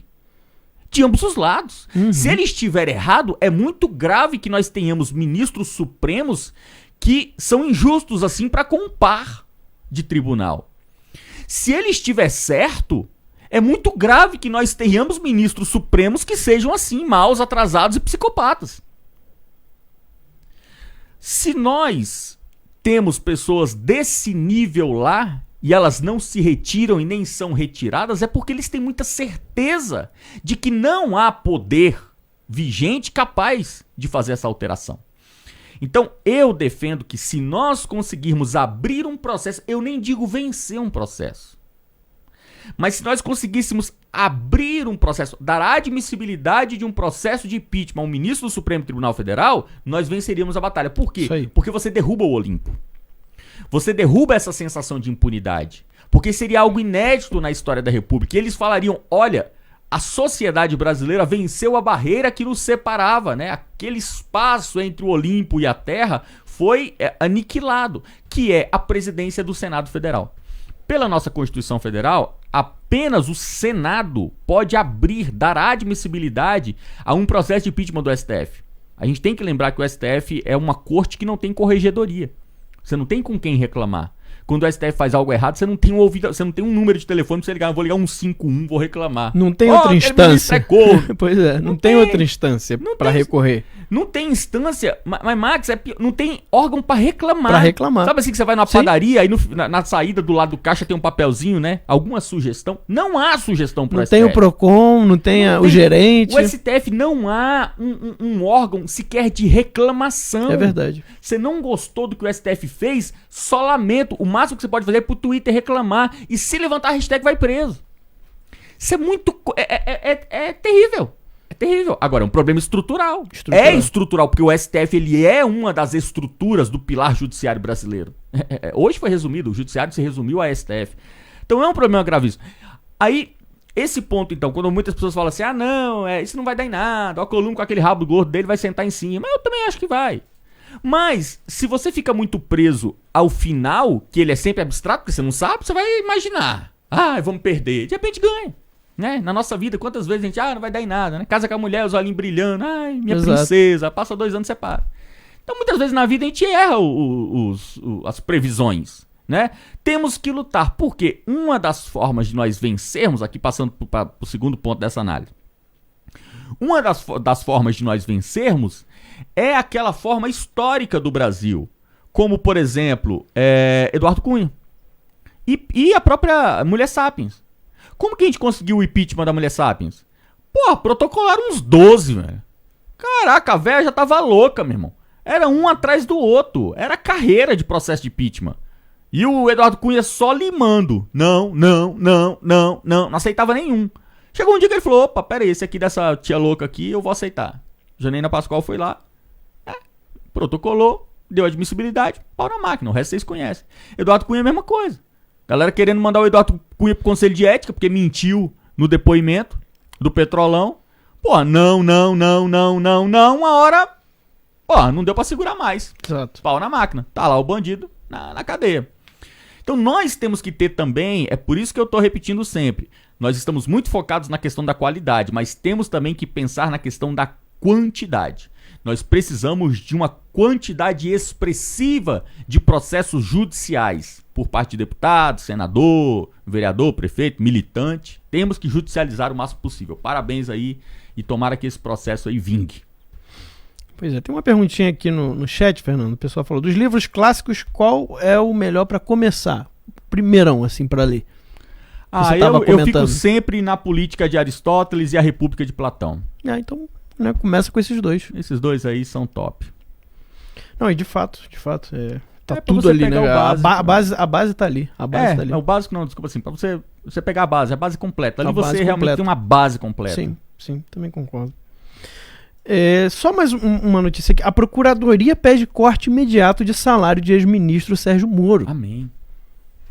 A PGR reacionou o Tribunal de Contas da União pedindo a suspensão do pagamento de futuros salários ao ex-ministro da Justiça e Segurança Pública, o ex-juiz, o ex-Moro. Apesar de ter deixado o governo em abril, Moro continua recebendo os 31 mil reais mensais pagos aos integrantes do primeiro escalão até outubro. A remuneração posterior é determinada uma vez que membros da cúpula são proibidos de prestar serviços à iniciativa privada por um período de 6 meses após a sua demissão, exoneração ou aposentadoria, em razão do seu conhecimento sobre informações privilegiadas. O subprocurador da República, Lucas Rocha Furtado, pede que a Secretaria do Tesouro Nacional suspenda os pagamentos diante dos indícios de descumprimento dos princípios da legalidade e da moralidade, por causa do anúncio de Moro como colunista da revista Cruzoé e jornal o Globo. Há sim irregularidade quando o ex-ministro da Justiça, de Segurança Pública, Sérgio Moro, recebe recursos públicos para deixar de trabalhar, prazo de 6 meses da quarentena dele, quando em verdade está trabalhando. A acumulação essa que entendo ser indevida a ensejar possível dano ao erário, escreveu o subprocurador. Apesar do pedido da Procuradoria, a Comissão de Ética da Presidência da República decidiu no início do mês proibir o ex-ministro de advogar, mas autorizou aulas e artigos para a imprensa. Ou seja, agora está aí. Sabe? Porque, claro, não faz sentido, né? Se ele recebe o salário pelo fato de não poder trabalhar por 6 meses, mas aí ele está trabalhando, então por que ele vai ganhar um salário? Meu amigo. Seja um trabalhador como qualquer outro, vai viver do seu salário, você não está ganhando já? Quem diria Sérgio Moro dando olé na República, hein, Sérgio Moro? Fazendo o famoso gato. Sérgio Moro foi famoso. É brasileiro, esse é brasileiro, não pode negar, né? Fez aquele gato, deu aquele arrudeio, ganhar um troquinho ali por fora, fazer um dinheirinho, As crianças querendo ir pra Disney no final do ano, coronavírus vai acabar, dólar tá caro, Moro. Rapaz, eu vou dizer, eu vou te contar, bicho, é o ridículo, É o ridículo que a gente... Cara, o Brasil é muito louco, cara, o Brasil é muito louco. O cara... Juiz, porra. O cara tá no topo da cadeia do funcionalismo público brasileiro. É o topo. É o topo. Não tem. O juiz, o Moro bateu o topo da cadeia alimentar ali do funcionário público. Aí o cara saiu fora. Saiu porque, hoje a gente sabe, né? Até uns meses atrás. Ir pro único lugar acima de onde ele tava, o STF. STF. Aí o cara queria ir pro STF. Aí chegou... Enfim, todo esse plano maluco dele, vale nem a pena rememorar essa história. Aí o cara sai do Ministério da Justiça, monta uma máquina que aparelha todas as instituições policiais do Brasil, como o próprio Bolsonaro falou. Não, o Moro veio de Curitiba, trouxe todo o time de Curitiba. Hoje ele tem gente na PF, na PRF, na Receita, tudo quanto é órgão financeiro e policial no Brasil, tem gente de Curitiba hoje colocada pelo Moro. Ou seja, o cara se tornou um polvo, O Moro hoje ele é um polvo que tem tentáculos em todas as esferas da burocracia brasileira. Criamos um monstro, Criamos não, foi criado um monstro, Foi criado um monstro aí na República Brasileira. E agora, além de tudo, bicho, porra, cara, aquele negócio, o cara nunca tá satisfeito com o que tem, bicho. Cara, você pode dar tudo pra ele que ele quer mais. Agora o cara quer... Investiga, bota na revista Terça Livre. Aposto que ele deu entrada no Corona Voucher. Eu aposto que ele quer pegar os 600 reais. Bicho, um cara desse, um cara que tá escrevendo artigo pra revista Cruzoé, o cara que virou colunista do Antagonista, bicho. Pois é. Porra, o cara era ex-juiz. O cara podia ser um herói nacional. Implodiu o busto dele em praça pública. O cara que foi ministro da Justiça, o cara que tem gente em todas as áreas da esfera burocrática brasileira. O cara quer ficar escrevendo artiguinho pra ganhar o quê? 2 contos cada artigo. O cara deve ganhar uns 2 pau cada artigo ali. Porra, bicho, aposto que tá no Corona Voucher pra pegar 600 reais. Se brincar, ainda fez um gato pra pegar 1.200, porque tem gente que recebe, Dobrado. Aposto. Pode investigar que você vai pôr na capa do Terça Livre aí, da revista Terça. Então tá aí a dica do Fernando, vou investigar mesmo. Vai fundo. Mas falei que era a última, agora é a última. Em seu primeiro dia como secretário, Mário Frias encontra Sérgio Camargo da Fundação Palmares, né? A gente tem que botar uma notícia mais para cima, né? Porque senão a gente termina sempre com notícia ruim. Em seu primeiro dia útil como secretário especial da Cultura, Mário Frias encontrou o presidente da Fundação Palmares, Sérgio Camargo. Como a entidade não está mais sob a sua pasta, desde 8 de junho, ela e outras como Funarte e FAM passaram a responder diretamente ao Ministério do Turismo, que é algo no mínimo curioso, mas tudo bem. Os dois trocaram gentilezas pessoalmente pelas redes sociais. Ao ver Camargo desejar sucesso no Twitter, Frias agradeceu com um obrigado, irmão. Em vídeo publicado por Camargo em suas redes sociais, Pedro Horta, secretário adjunto de Frias, presente ao encontro, diz que ao presidente da Palmares faz um trabalho brilhante em defesa da nação, né? Vamos ver, né? Tem muita expectativa aí com Mário Frias na cultura, né? Mas a cultura parece que tá tem uma maldição, né? Que paira sobre esse cargo, né? Esperamos que ele seja imune a essa maldição. Ô Max, eu confesso pra vocês, cara, eu tenho que estudar mais sobre... Eu não consigo imaginar expectativas com o Ministério da Cultura. Pois é, cara, eu não consigo imaginar, bicho. É quase um oxímero isso, cara, aí, né? Bicho, o que pode sair de uma cultura estatal? Exatamente, é estranho. Eu fico lembrando daqueles vídeos da Embratur, né? Lá tem aquele vídeo da Joelma, né? Lá do Pará, que o Pará tá cacá, o tempo voa. Esse tipo de coisa. Sabe, você fala assim, cultura estatal, né? Cultura estatal. É pôr a Joelma pra fazer um vídeo do Pará, sabe? É pegar o Skank pra fazer lá um vídeo no Mineirão lá, cantando a música do futebol. É dar um gás em Porto de Galinhas, né? Dar uma ressuscitada em Porto de Galinhas. Bicho, não tem. A gente tá falando de cultura num país rico. Cara, a riqueza cultural no Brasil é um troço assim louco. Isso aqui você pode ir num...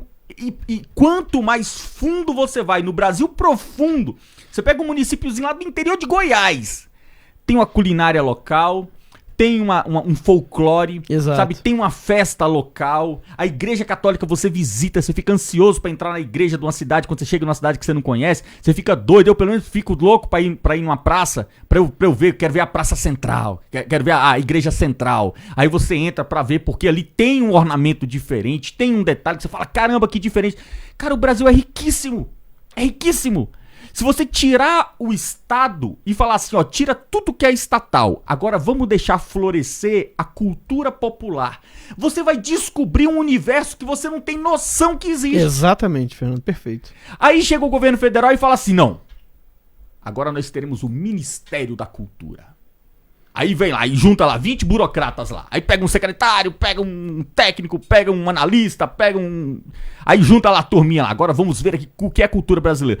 Você resume a riqueza de um universo ao cérebro de 20 burocratas. Porque você não terá mais a riqueza nacional. Você terá a riqueza de 20 burocratas.